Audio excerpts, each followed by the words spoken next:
ఎన్నికల ప్రచారంలో భాగంగా కాంగ్రెస్ పార్టీ ఎమ్మెల్యే అభ్యర్థి ప్రణవ్పై ఈటెల సతీమణి ఈటెల జమున సంచలన వ్యాఖ్యలకు కౌంటర్ ఇచ్చారు ప్రణవ్ బాబు.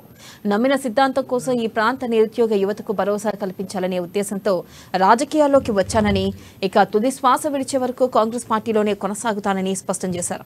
మంత్రిగా ఎమ్మెల్యేగా కేసీఆర్తో ఉన్నది ఈటెల అని, పార్టీ మారిన చరిత్ర వారిదేనని కౌంటర్ ఇచ్చారు.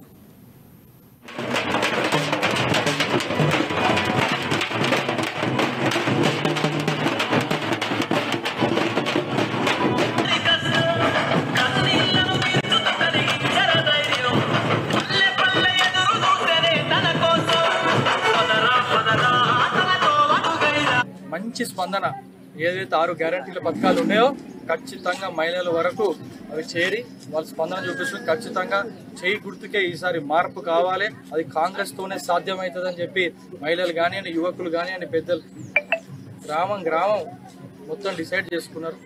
రేపు రానున్న రోజుల్లో 30 తారీఖు ఓట్లు భారీ వేసి 3వ తారీఖు రోజు వాళ్ళే రిజల్ట్ చూపిస్తారు మనకి.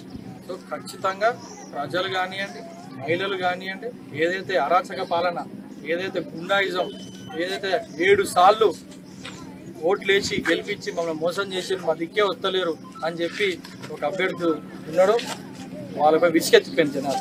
ఇటు రాష్ట్ర ప్రభుత్వం పైన, అటు ఈటెల రాజేందర్ గారి పైన విసుకెత్తిపోయి ఇక కాంగ్రెస్కి ఓటేద్దాం అని మంచి సంకల్పంతో ఉన్నారు. 30 తారీఖు రోజు మీరు చూస్తారు, 3వ తారీఖు రిజల్ట్ కూడా అదే రాబోతుంది. మంచి